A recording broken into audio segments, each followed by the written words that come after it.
Hai Sobat IMI TV, siapa nih yang udah main ke Indonesia International Motor Show atau IIMS 2025? Pasti udah pada tahu juga dong kalau IMI juga ikut meramaikan acara tahunan pameran otomotif terbesar di Indonesia.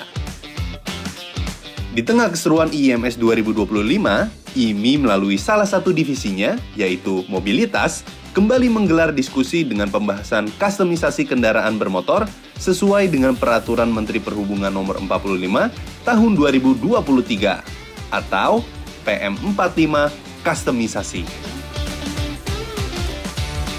Diskusi ini menghadirkan para narasumber yang keren-keren loh Sobat IMI TV. Ada Bapak Riftayosi Nursatyo Sujoko yang berperan sebagai Ketua Tim Kelompok Substansi Rancang Bangun Kendaraan Bermotor Dirjen Hubungan Darat Kemenhub RI. Kemudian, Bapak Rifat Sungkar selaku Wakil Ketua IMI Bidang Mobilitas. Ada juga Bapak Digi Rashim sebagai Ketua Modifikasi IMI yang juga seorang pelaku industri Dynawork. Nah, buat yang belum tahu, kenapa sih PM45 kustomisasi ini harus ada? Kita dengerin penjelasannya. PM45 ini adalah sebuah landasan peraturan di mana kita memperbolehkan melakukan modifikasi kendaraan dengan nama kustomisasi. Kenapa kustomisasi? Kustomisasi itu dari suku bahasa Indonesia itu artinya custom melakukan sebuah perubahan sesuai dengan selera si orang yang melakukan perubahan.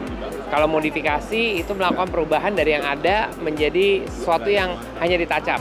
Nah, kustomisasi sendiri di Indonesia mungkin suatu hal yang baru. Soalnya selama ini orang-orang yang memproduksi kendaraan yang memang punya prestasi yang baik itu nggak pernah bisa muncul ke permukaan karena mereka takut dengan larangan aturan di jalan raya lah, surat-suratnya nggak beres apa segala macam. Nah, awal muasal dari cerita ini adalah ketika suatu hari teman saya minta tolong bahwa kendaraannya tidak bisa dikirimkan ke luar negeri, tanya karena surat-suratnya, padahal ini adalah hasil karya seni kan. Gitu. Jadi saya akhirnya bergerak hati saya supaya karya orang Indonesia ini sangat bisa dihargai di Indonesia sendiri. Begitu dia berangkat ke sana, dari 14.000 motor, dia menjadi motor nomor 4 terbaik di dunia. Dan saya bilang motor ini pas kembali ke Indonesia nggak bisa jalan. Karena dianggap ilegal. Ini yang mendorong saya supaya Indonesia itu punya pola pikir yang baru, yang open-minded. Karena selama ini kita terlalu kaku sama aturan-aturan yang udah dibawa dari masa lalu dan itu nggak ada perubahan. Sementara zaman sekarang adalah zaman kolaborasi antara si pelaku usaha dengan regulator. Dan jembatan itu kita bikin antara IMI, Departemen Perhubungan dan juga kepolisian. Mudah-mudahan dengan adanya landasan ini, kita semua yang punya kreativitas bisa berbicara, bisa menikmati karya seninya, dan tujuan utama saya sebetulnya bukan buat saya pribadi, tetapi kepada pendapatan pajak baru negara. Karena kalau industri ini berubah, pola pikirnya, pasti yang untung itu pajak karena banyak sekali pemasukan pajak dari industri kreatif otomotif.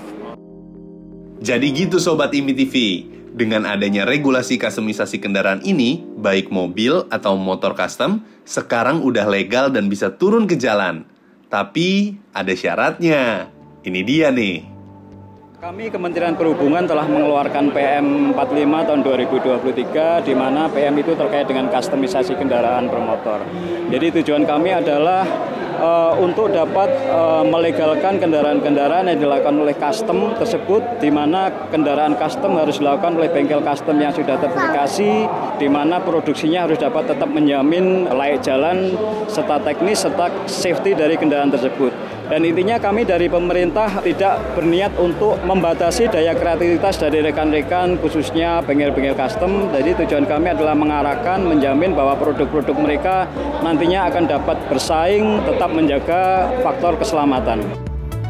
Di sisi lain, bagi pelaku usaha dan bengkel-bengkel custom, PM45 kustomisasi bisa dijadiin guidance dalam melakukan kustomisasi kendaraan, supaya nggak cuma mementingkan estetika, tapi juga mengutamakan safety di kendaraannya.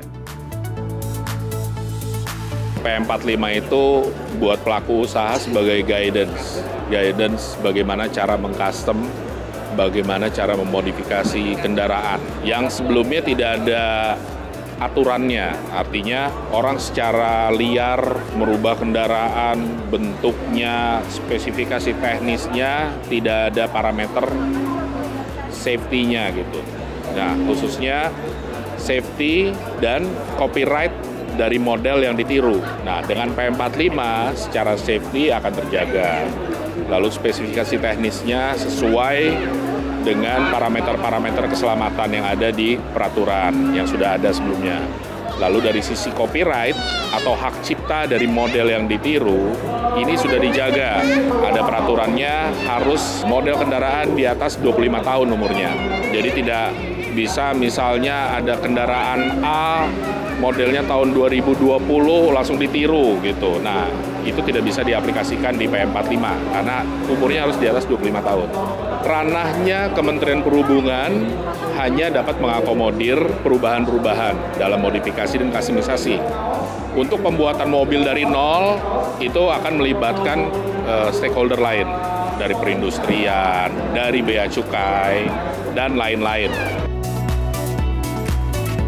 Gimana Sobat IMI TV? Seru kan kegiatan IMI di IMS 2025 ini?